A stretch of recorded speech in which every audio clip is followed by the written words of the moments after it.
이제 그 백성들의 족보에 따르면 노아 자손의 족속들이요 홍수 후에 이들에게서 그 땅의 백성들이 나뉘었더라. 아멘. 우리가 성경 말씀을 읽다 보면 사실 오늘과 같은 이렇게 족보들이 이렇게 쭉 나열이 된다거나 그다음에 우리 언어와 익숙하지 않은 어떤 언어를 읽으려고 하다 보면 그 장은 꼭 우리가 넘어가고 싶어요. 그렇죠? 입장 그냥 넘어가고 싶은데 왜 하나님께서 그 어렵고 힘든 그 이름들을 이렇게 쭉 상세하고도 세밀하게 나열을 이렇게 해 놓으셨을까? 거기에는 분명한 이유가 있다는 거죠. 오늘 이 10장의 말씀도 역시 이제 노아의 세 아들, 우리가 잘 아는 셈과 함과 야벳의 아들들이 이제 제1류의 제2의 시조가 되어가지고 번성해가는, 창대해가는, 편만해가는 그런 말씀을 10장에 기록을 해놓고 있습니다. 하나님께서 우리 이해하기도 어려운 이런 말씀들을 여기 이렇게 꼭 간직하시고 우리를 읽게 하시는 그 이유가 뭘까요?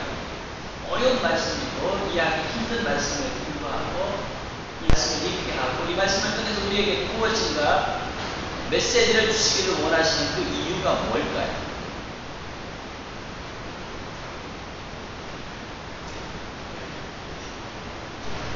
이 세상에 우리의 삶과 더불어서 우리의 존재, 이 세상에 있는 이 모든 인류의 역사 가운데 되어진 그 모든 것들이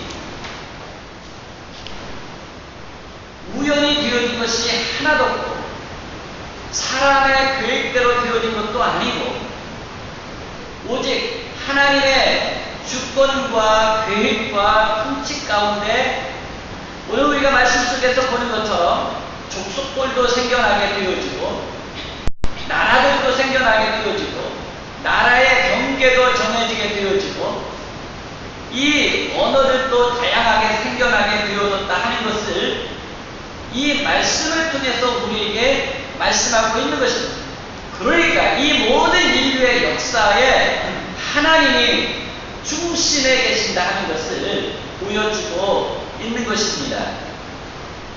미국의 인구 조사국의 발표에 의하면 2013년, 우리가 2013년이죠? 2013년 1월의 보고에 의하면 전 세계 인구가 지금 71억이랍니다. 71억. 그리고 유엔에 가입되어진 나라의 수가 193개. 유엔에 가입되어지지 않은 나라까지 하면 한 230개 정도 되어진다고 합니다. 그런데 이 수많은 종족들에 의한 이 많은 나라들이 어떻게 생겨난 것인가 하는 것을 오늘 우리가 읽은 이 10장 전체에서 우리에게 말씀을 해주시고 계십니다. 그래서 아까 제가 말씀드린 것처럼 하나님은 모든 족속과 나라들과 그 나라의 지방들과 그 다음에 언어 속에서 역사하셨고 오늘 우리가 살아가고 있는 이 인류 역사의 중심에 하나님이 서 계신다는 것을 말씀하고 있습니다. 우리가 읽은 말씀을 보면 10장 2절부터 5절까지는 야벳 자손들의 번성함이 나오고 있고 그 다음에 6절부터 20절까지는 함의 자손들의 번성함을 기록하고 있고 21절부터 31절까지는 셈의 자손들의 번성함이 나타나고 있는데 야벳 자손을 통해서는 14나라가 기록되어지고 있고 14나라가 나왔다는 거죠.